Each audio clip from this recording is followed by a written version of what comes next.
Daripada seorang wartawan biasa, dia beri tugas kena masuk hospital gila dan menyamar sebagai orang gila.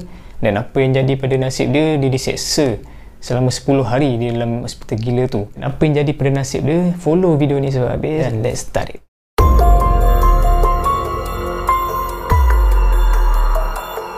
Salam sejahtera, salam satu YouTubers. Dan hari ini aku nak share satu kisah benar yang berlaku di Amerika dulu, di mana seorang wartawan yang bernama Elizabeth Jane Warren yang lahir pada 1864 di Pennsylvania, Amerika. Pada asalnya Elizabeth atau nama pena yang selepas tu dibagi oleh bosnya iaitu Nellie Bly adalah seorang wartawan biasa dan dia mensukakan cabaran.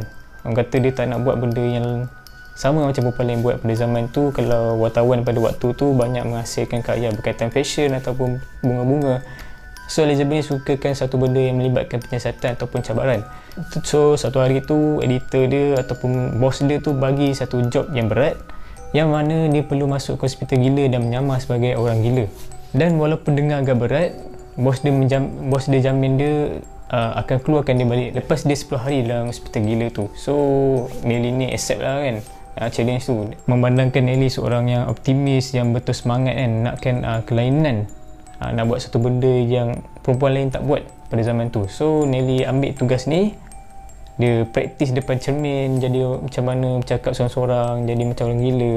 Dan akhirnya dia cari jalan macam mana dia nak dimasukkan hospital tu. Sebab hospital gila tu merupakan hospital pertama dekat Amerika.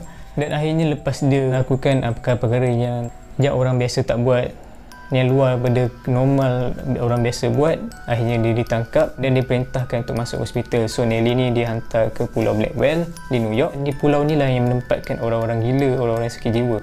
So waktu Nellie masuk je, lain daripada apa yang dia expect lah. Memang layanan diberikan kepada pesakit-pesakit dalam tu memang sangat kejam dan teruk. Tempat dia pun kotor, makanan yang dibagi, minuman yang dibagi tak sesuai untuk manusia biasa minum ataupun makan, iaitu makanan-makanan kulat, roti kulat, air-air yang dah tercemar sebagainya. So sepanjang 10 hari Nellie kat dalam tu kena hadap siasaan-siasaan yang pekerja-pekerja kat situ bagi kat pesakit-pesakit tu, termasuk Nellie. Antara siasaan-siasaan yang diceritakan oleh Nellie adalah diorang kena mandi air yang berisi ais dan dibiar macam tu je, tak dikeringkan. Dan diorang kena duduk satu kursi, tak boleh berdiri, tak boleh berjalan, tak boleh bercakap atau sebagainya. Kena duduk je kat kursi tu sampai melebihi 12 jam. So banyak lagi siasaan-siasaan yang dilakukan oleh pesakit-pesakit kepada pesakit-pesakit dalam tu. Dan apa yang lebih menyedihkan, kebanyakan pesakit dalam tu adalah orang-orang biasa pada asalnya, bukan orang gila. Dan kebanyakannya daripada homeless, daripada orang-orang miskin yang dimasukkan ke dalam tu, yang dianggap sebagai orang tak betul. Dan akhirnya diorang pun memang jadi tak betul lah dalam tu kan, bila perubahan mental, psikologi yang berlaku disebabkan siasaan-siasaan torture yang dilakukan oleh staff-staff dalam tu. So macam mana yang dijanjikan oleh editor dia, iaitu bos dia tu akan keluarkan dia lepas ni 10 hari. Dan pihak company pun hantarlah lawyer. Akhirnya Nellie dikeluarkan. Akhirnya Nellie dikeluarkan daripada hospital sakit jiwa tu. So waktu dia keluar ni lah dia menghasilkan satu karya yang telah membuka mata orang awam dan masyarakat waktu tu, iaitu artikel 10 Days in a Madhouse yang telah membuatkan polis sendiri pergi turun padang siasat apa yang jadi dekat hospital sakit jiwa tu. So sampai-sampai je jadi lain lah kan, sebab diorang pun dah tahu benda ni dah tersebar. Tempatnya asalnya jijik kotor pun jadi bersih, makanan yang dibagi kat pesakit pun makanan-makanan yang bersih dan sebagainya lah. So pihak kuasa pun tak percayalah dengan staff-staff hospital tu. Diorang lebih yakin pada apa yang diceritakan oleh Nellie.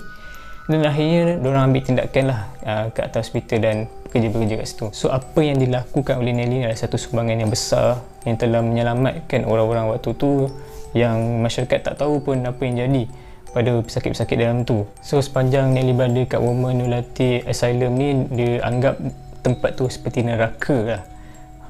Bayangkanlah daripada kita terpaksa masuk dalam tu, sampaikan pekerja dalam tu pun anggap Nellie gila. Pada hari terakhir Nellie nak keluar tu, dia jadi orang biasa lah, dia tukar watak dia kan.